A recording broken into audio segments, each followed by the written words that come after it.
Very good morning, students. Today I will be telling you another application of Gauss theorem, and that is to find the field due to a spherical shell. As you can see in the figure, there is a spherical shell which is red in color, and we are finding the electric field due to the spherical shell at a point P. And this point P is lying outside the shell. We are considering that case when the point P is outside the shell. And the surface charge density of the shell is given by sigma. So the total charge in the Gaussian surface, if first we will consider a Gaussian surface. As you can see, the outer one, the dotted one, is a Gaussian surface having the point P, which is containing the point P, and it will also be spherical in shape. And the charge enclosed by this outer surface, that is outer Gaussian surface, will be the charge enclosed by the shell, and that will be given by sigma into A. You can see the charge enclosed by the shell will be sigma into A, which will be equal to sigma into 4 pi r square, because the radius of the shell is capital R. So while keeping the value of area, in this case the area would be 4 pi capital R square, because we are considering the charge, and the charge will be only on this inner shell. It is not outside the shell. While the flux through the Gaussian surface, the formula for flux is actually the dot product of E and A, but in this case you can see from this figure that that the direction of electric field and the direction of area vector both will be in the same direction, that is radially outwards. So theta will be 0 in this case. If theta is 0, the electric flux will be simply the product of E and A, and here you will take small r because the radius of the Gaussian surface is small r.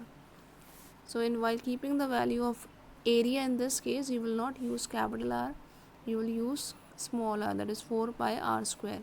But while keeping the value of, in case of charge, when you are finding the charge, you will use capital R, because charge is only present on the shell, not on the Gaussian surface.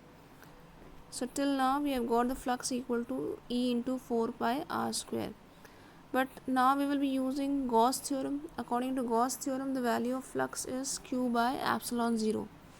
This is the result of Gauss theorem, that is phi equals to Q by epsilon 0. So we can equate both the values. On equating, you will get E equals to 1 by 4 by epsilon 0 into Q by r square. And this field, which we have got, the expression for this field is same as produced by a charge placed at the center O of the shell. Hence, we can say that for points outside the shell, the field due to uniform charge shell is as if the entire charge is concentrated at the center. So this is how you will find the electric field at a point P lying outside the shell.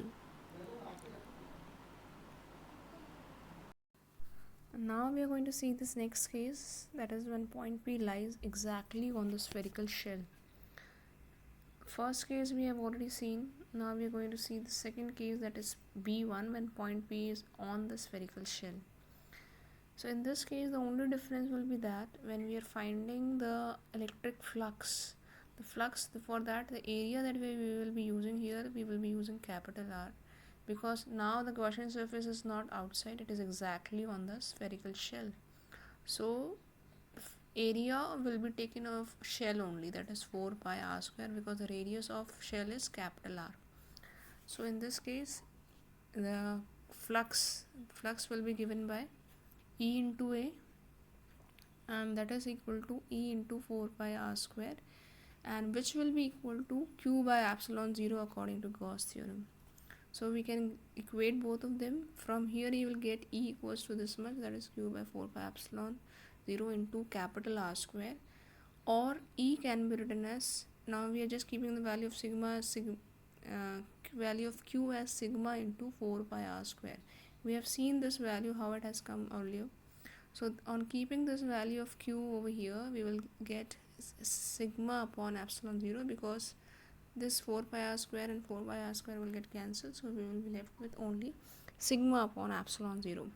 So when the point P is exactly on the spherical shell, then the electric field at that point will be given by the expression sigma upon epsilon 0. Now we are going to see the third case, then when point P is inside the shell. Now we are going to see the third case, that is when point P lies inside the spherical shell. So you can see from this figure that the red color sphere that is showing the shell, it is a spherical shell, and this time the point P is considered to be inside the shell. So we have to imagine a Gaussian surface inside this shell. As you can see, the black dotted one is the Gaussian surface, and the charge enclosed by this Gaussian surface would be 0, because inside the shell there will be no charge as it is hollow. So the charge inside the shell would be 0.